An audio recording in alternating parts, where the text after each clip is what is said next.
वालेकुम रहमतुल्लाहि व बरकात। अल्लाह के नाम से शुरू जो बड़ा कृपालु और अत्यंत दयावान है। मैं हूं मोहम्मद तफीज़ अंसारी और आप देख रहे हैं द पॉडकास्ट। 13 सितंबर 2022 यानी मंगलवार को कोलकाता की पुलिस भारतीय जनता पार्टी के कार्यकर्ता को कुत्ते की जैसे लौटा लौटा कर मार रही थी।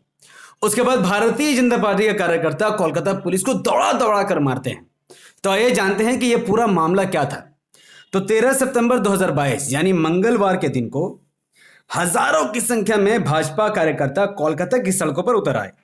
बंगाल की मुख्यमंत्री ममता बनर्जी का कार्यालय को घेराव करने के प्रयास कर रहे थे। तभी कोलकाता पुलिस ने उन्हें रोकने के लिए बहुत प्रयास किए, लेकिन वो असफल रहे। तो कोलकाता में बीजेपी ने नबन्ना मार्च निकाला। तो सवाल यह पैदा होता है कि आखिर ये नबन्ना मार्च है क्या। तो नबन्ना मार्च असल में पश्चिम बंगाल में आए दिन सामने आ रहे घोटालों का पर्दाफाश होने के बाद भारतीय जनता पार्टी ने उसका पुरजोर विरोध किया। राज्य में व्यापक रूप से फैल रहे भ्रष्टाचार के खिलाफ विरोध जताने के लिए मंगलवार को हजारों की संख्या में भाजपा कार्यकर्ता लोग कोलकाता पहुंचे और सड़कों में उतरकर नबन्ना मार्च का ऐलान किया।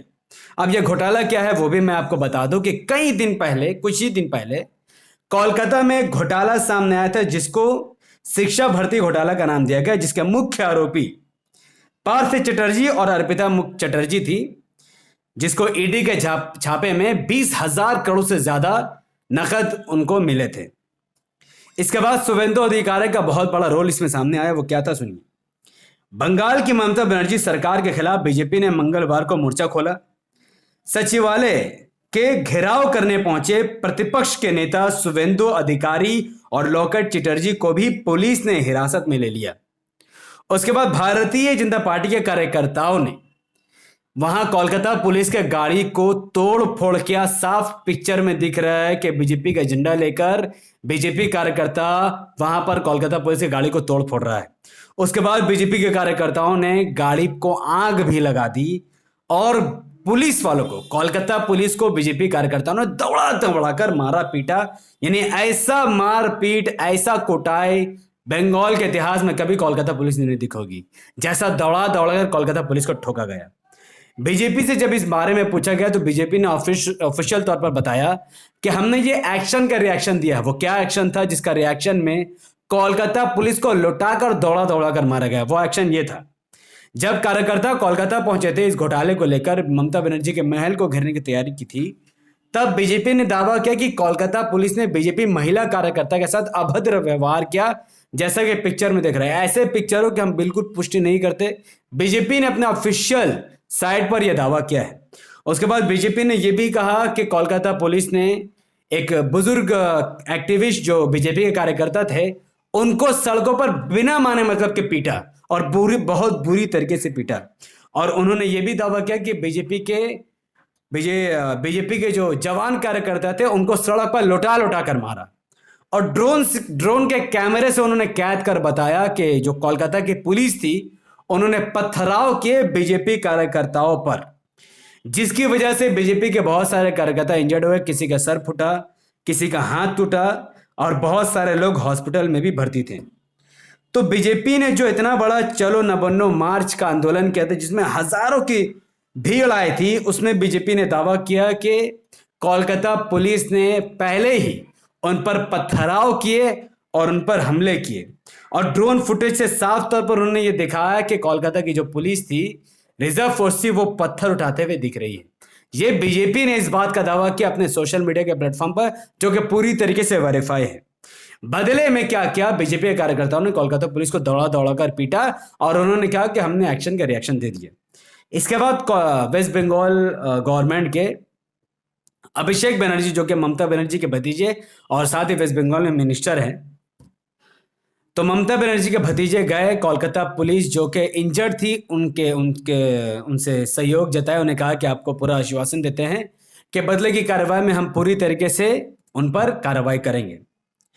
साथ ही अभिषेक बनर्जी का गुस्सा देख मुझे इतना तो जरूर यकीन हुआ कि तृणमूल कांग्रेस ने जिस चेहरे की पुष्टि की वो भी आपके सामने है।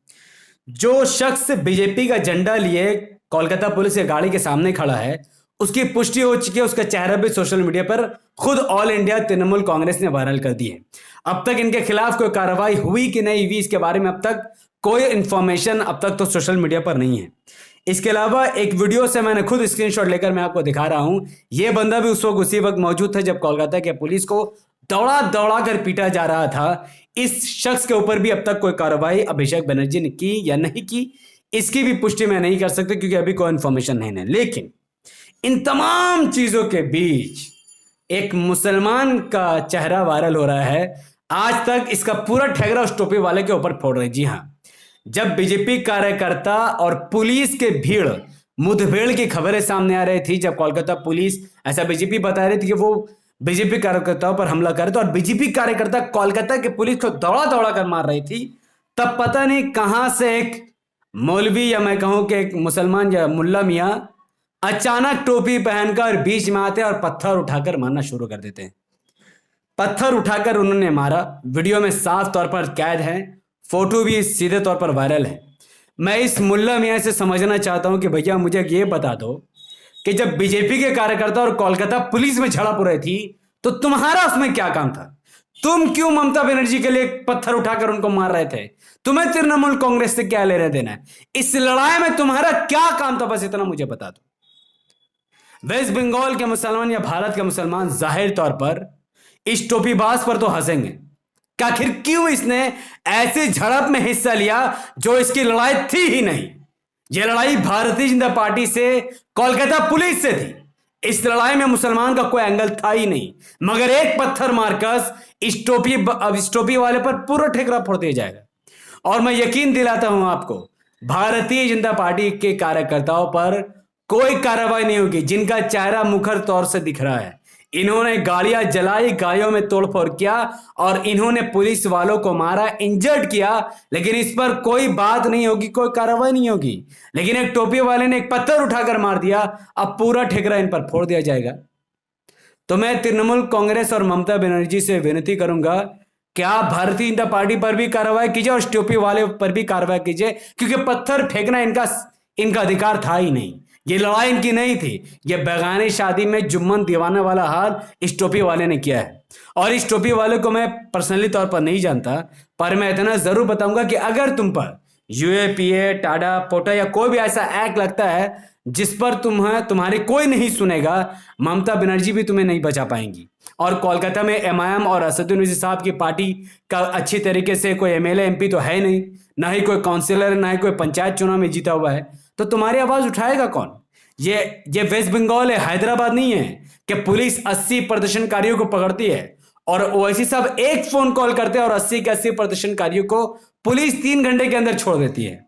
भैया ये वेस्ट बंगाल है, यहां पर हजारों मुसलमान पहले से ही वेस्ट बंगाल के जेलों में सड़ रहे हैं जिनका कोई कसूर नहीं है, सिर्फ ट्रायल में इनकी जिंदगी बर्बाद हो रही है। ममता बनर्जी और उनको वोट देने वाले हजारों जुम्मनों को भी इससे कोई फर्क नहीं पड़ता, उन दलालों को भी इससे कोई फर्क नहीं पड़ता जो टीएमसी के दलाली करते हैं, और उनको कोई फर्क नहीं पड़ता कि हजारों मुसलमान आज भी जेल के अंदर बंद हैं। और आज ये टोपी वाला जो पत्थर चला रहा है, अगर इसकी पुष्टि हो जाती है और इसे जेल में भर दिया जाता है तो यहां पर तुम्हें कोई नहीं बचाएगा। हाँ, अगर एमआईएम होती, ओवैसी साहब अगर वेस्ट बंगाल के नेता होते तो जरूर तुम्हें भी 3 घंटे में हम लोग बचा लेते, पर ऐसा हो नहीं सकता है। तो लाम झाम मिलाकर यह बात था कि टीएमसी की लड़ाई कोलकाता पुलिस की बीजेपी से चल रही थी, बीच में एक जुम्मन घुसा और उस पूरे लड़ाई को अपने सर पर ले लिया। अब आगे जाकर पता चलेगा कि किस पर कितनी कार्रवाई होगी। और मैं यकीन दिलाता हूं कि टीएमसी बीजेपी को वेस्ट बंगाल में दंगा फैलाने से रोकने में नाकाम रही है।